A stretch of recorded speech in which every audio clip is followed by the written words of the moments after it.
प्रथमतः आपणा सगळ्यांना माझा नमस्कार। मी ॲडव्होकेट ज्योती जयंत दुराफे आत्ताच्या 2019च्या रणधुमाळीमधली संघर्षकज्ञ, आपल्या सगळ्या तालुक्याची रणरागिणी, आपल्या सगळ्यांची खरोखरच लाडकी अशी आपली आशाताई सौ आशाताई बुचके, माजी जिल्हा परिषद सदस्य आणि आत्ताच्या 2024च्या उमेदवार यांच्या प्रचारादरम्यान आपण सगळे इथे उपस्थित आहोत। आज सगळ्यात महत्त्वपूर्ण गोष्ट ही आहे की आपण पिंपळवंडी गावामध्ये इथे उपस्थित आहोत आणि या पिंपळवंडी गावामध्ये आपण ही सभा जी आयोजित केलेली आहे त्यासाठी मी नितीन काकडेजी, त्याचबरोबर आमचे नेहमी सतत आम्हाला साथ देणारे अजित वाघजी आणि आमच्या वाघताई यांचे मी प्रथमतः आभार मानते। तुम्हा सगळ्यांना मला एवढंच सांगायचंय की उपस्थित असणाऱ्यांमध्ये मी इथे प्रत्येकाच्या कानावर आवाज जात असेल तर कोणालाही आशाताई बुचके अगदी लहानात लहानापासून प्रौढापर्यंतच्या माणसाच्या कानात नुसती आशा असा एक स्वर जरी पडला तरी तो तडारून उठेल आणि म्हणेल हो हो तीच ती तालुक्याची रणरागीण। कारण रणरागीण म्हणताना आपली जीभ सुद्धा आपल्याला साथ देते, आपलं मन सुद्धा आपल्याला साथ देतं, कारण तिचा संघर्ष संपूर्ण तालुक्याने सातत्याने 22 वर्ष बघितलेला आहे। लक्षात ठेवा, 1 आणि 2 वर्ष नाही, सातत्य। आपण नेहमी म्हणतो कोणत्याही कामात सातत्य असणं गरजेचं आहे। सातत्य हे 22 वर्षाचं आहे आणि या 22 वर्षाच्या सातत्यामध्ये ताई नेहमी म्हणतात तुमच्या कौतुकाची एक थाप हवी आहे आणि ही थाप आम्ही नेहमी फिरत असतो प्रचारादरम्यान। आम्ही त्यांची मुलं आहोतच, पण त्याचबरोबर एका पक्षाचे कार्यकर्ते पण।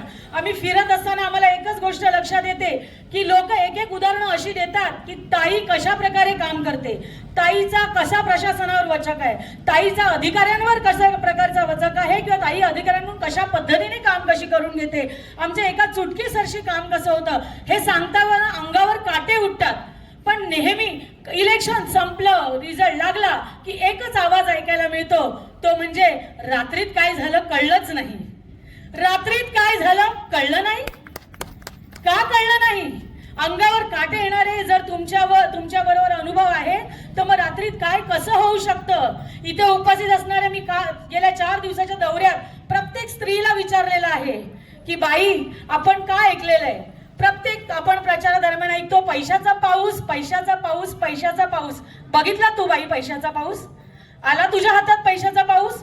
आजपर्यंत एकाही महिलेने मला उत्तर दिलेलं नाही, कारण कोणाच्याही हातात पैशाचा पाऊस आला नाही। फक्त आणि फक्त अफवा, फक्त आणि फक्त आपल्या कानावर आवाज आणि फक्त आणि फक्त मध्यस्थी असणाऱ्यांचे खिशे गरम। कोणत्याही खालच्या थरापर्यंतच्या लोकांपर्यंत हा पाऊस पडत नाही। याच्यामुळे फक्त आणि फक्त आपल्यासारख्या लोकांची मनस्थिती बदलली जाते।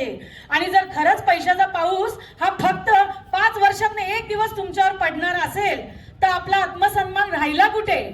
आपला आत्मसन्मान राहिला कुठे? आशाताई सारख्या व्यक्तिमत्वाला आपण आपल्या मुलींना दाखवतो आणि म्हणतो की बघ ही आशाताई, आणि तुमची मुलगी नाचत नाचत तुम्हाला सांगते, स्वतःचा गॉगल वर करत सांगते आणि ऐटीत सांगते की मी आशाताई सारखी बनणार।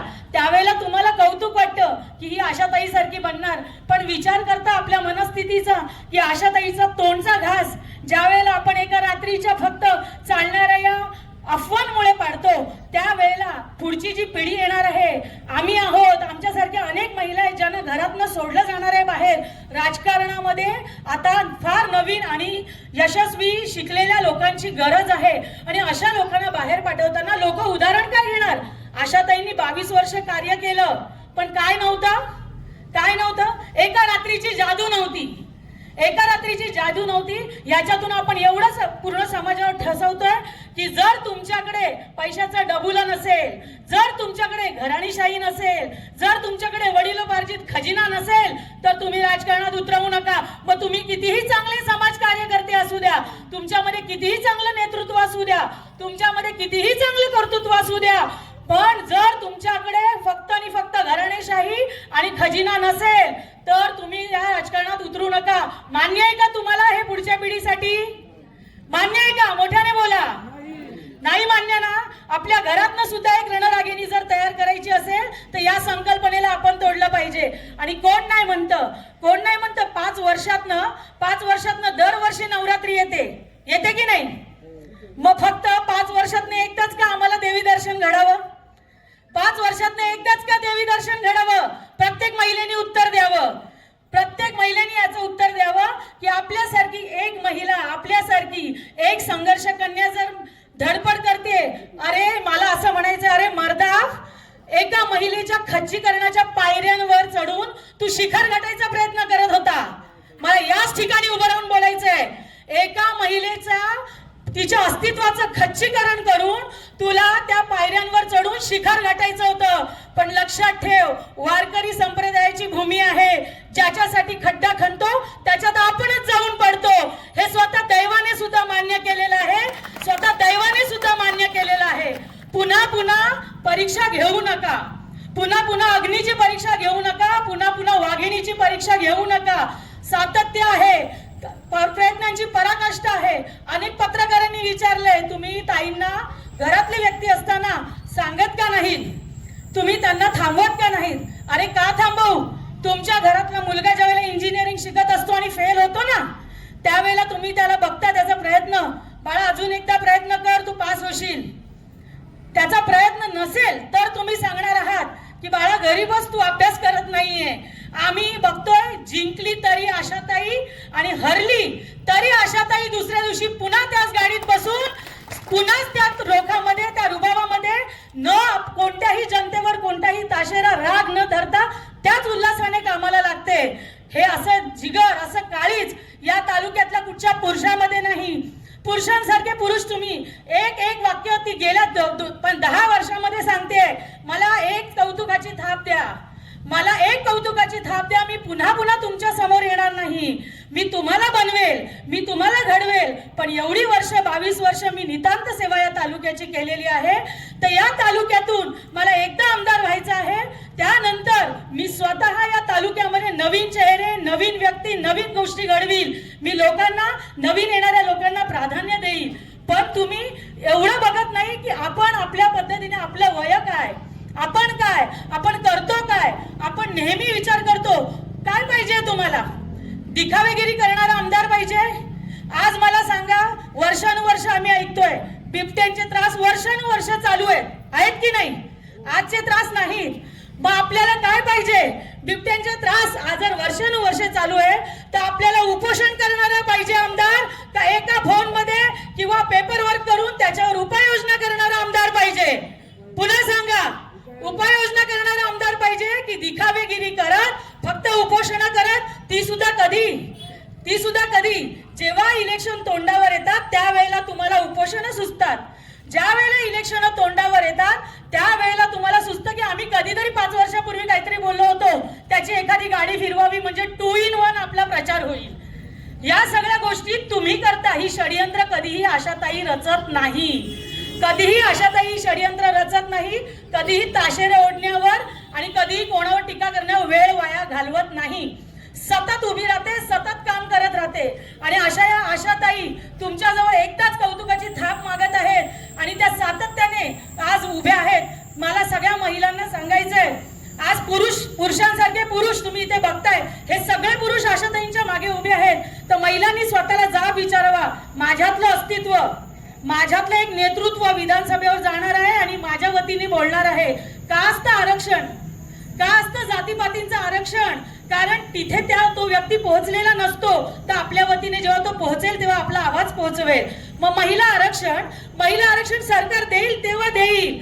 आजच्या घडीला हे आरक्षण आपण का नाही ठरवू शकत? जर एक कर्तबगार महिला सगळ्यांच्या पेक्षा जास्त काम करून उभी आहे, सातत्याने उभी आहे, तर हे आरक्षण आपण ठरवलं पाहिजे. सरकारने देव न देव, निवडून देऊन हे आरक्षण आपण दाखवलं पाहिजे की या विभागात ही महिला सगळ्यात जुनी काम करणारी, आमच्या तालुक्यासाठी पळणारी स्त्री आहे. महिलांनी विचार नाही करायचा मला काय हातात भेटलं, महिलांनी हा विचार करायचा की माझ्यासारखं नेतृत्व पुढे गेलं. आणि म्हणून पुन्हा एकदा सांगेल, या पिंपळवंडीकरांना पुन्हा एकदा सांगेल की माझा तुम्हा सगळ्यांना आव्हान आहे. आशाताई बुचके आत्ताच सांगितलेलं आहे नितीन काकडे यांनी की संरक्षण भिंत सुद्धा त्यांनी सगळ्यात पहिली इथे बांधलेली आहे. आणि इथून पुढे मी या ठिकाणी ज्या वेळेला प्रचाराला पळते, एवढंच दिसतं की एवढे कच्चे रस्ते, तुम्ही कसली वाट बघताय? आमदारकीची वाट बघताय? का बघताय?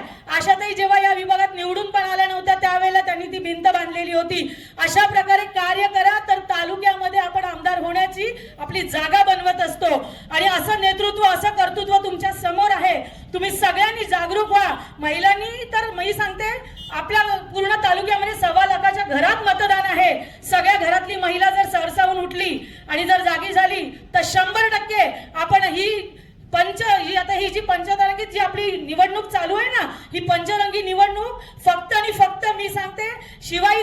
आशीर्वाद, विघ्नहर्त्याचे आशीर्वाद आणि लेण्याद्रीचा आपला गणपती बाप्पा हे या पंचरंगी निवडणुकीमध्ये आशाताईंना न्याय देणार म्हणजे देणार म्हणजे देणारच. हा माझा शब्द इथे आज मी सोडवलेला आहे. तुम्हाला सांगते यात काही बदल होणार नाहीये. कारण आता जनतेने जनशक्ती आणि धनशक्तीमध्ये फरक करायला शिकायचं आहे. हा पण देणार, तो पण देणार, तो पण देणार, पण काम कोण करणार? आशाताई. संचिता तुमच्या आहे. ज्यांनी ओढून आणलेलं आहे, ज्यांच्याकडे आहे, ज्यांनी समाजाचंच लुटलंय, त्याला देवानी बुद्धी दिली आहे की समाजावर खर्च कर. आशाताईंनी कधीच समाजातून काही ओढून आणलेलं नाहीये. म्हणून ती फक्त तुमच्या समोर तुमच्याकडे हक्काचं मागते. तिची ओटी हक्काने भरा. मी कधी म्हणणार नाही महिला म्हणून भीक म्हणून तिची ओटी भरा.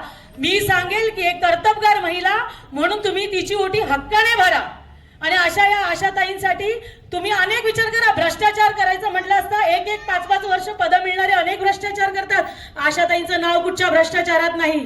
आणि मग तुम्ही विचार करा, जर भ्रष्टाचारात नाव नाही, कुठून हे जे वाटप आहे हे कुठून आणि का करायचं? पुन्हा तुमच्याकडूनच घ्यायला.